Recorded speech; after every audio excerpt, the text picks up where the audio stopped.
When business owners get turned down for financing, the reaction is usually the same. Your revenue is strong, work is steady, the business feels viable, yet the answer is no. That disconnect almost always comes down to one metric, DSCR, debt service coverage ratio. Most owners hear the term without really understanding what it represents. It gets treated like another bank requirement, another hoop, another arbitrary rule. It's not. DSCR is how lenders answer a very specific question. Can this business service its debt without relying on optimism? That's it. Lenders aren't trying to predict how hard you'll work or how committed you are. They're trying to assess whether the existing cash engine can absorb another obligation without destabilization. DSCR measures that directly.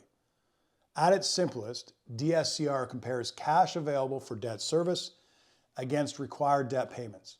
If this business generates meaningfully more cash than it needs to cover its obligations, that ratio is healthy. If it doesn't, risk increases. Most lenders want to see a DSCR above 1, usually closer to 1.2, 1.3. That's all depending on the industry and the loan type. That buffer really matters. It represents a margin of error.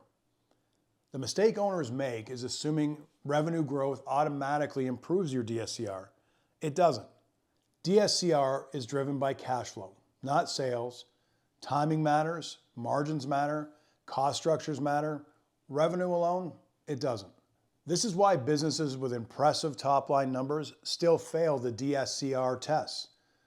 Cash arrives late, expenses arrive early, debt payments arrive regardless. From the lender's perspective, that's risk. Another misunderstanding is thinking DSR is purely backward looking. It isn't. Lenders adjust it. They normalize owner compensation. They stress test the margins. They account for seasonality. They look for consistency, not peaks and valleys. A strong month doesn't just erase a weak quarter, or a good year doesn't override the volatility of the business. DSCR is a stability matrix. This is also why owners get frustrated when they believe they're being conservative. Maybe they take a lowest salary, they lean out the operations, and they minimize their distributions.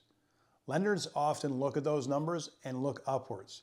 If the compensation isn't at market value, it gets normalized. If expenses look artificially low, well, they're corrected as well. The ratio gets recalculated based on what the business should look like to operate sustainably. That adjustment isn't punitive, it's protective. DSCR is designed to answer whether the business can support debt and still function normally. When owners fail a DSCR evaluation, the problem usually isn't the loan, it's the structure underneath. Margins may be too thin, fixed costs may be too high, debt may already be consuming too much cash, and receivables may be moving too slow.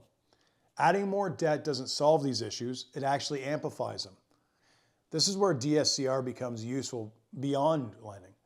A healthy DSCR means the business has breathing room. It can absorb surprises, it can invest without panic, and it can negotiate from strength.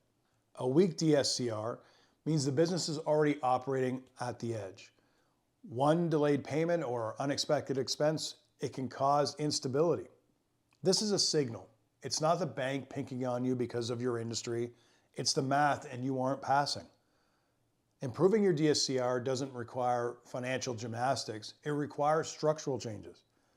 Pricing matters, controlling direct cost matters, controlling gross margin matters, labor productivity matters, budgeting and controlling your overhead matters, and improving receivable timing, that really matters. DSCR improves when cash flow improves relative to its obligations, not when revenue looks good. This is why some businesses get approved for financing easily while others struggle despite their similar size. One is built for margin of error and control in its model, the other hasn't. Lenders fund predictability, not potential. Owners who understand this stop chasing approval and start designing stability. Financing becomes a tool, not a gamble. The most important shift here is mindset. DSCR isn't a barrier imposed by banks, it's a mirror. It shows how resilient the business actually is.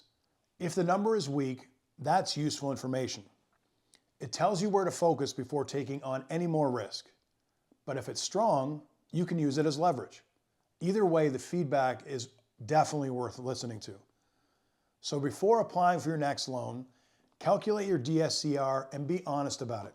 Stress test it, remove optimism, normalize compensation, and assume reality.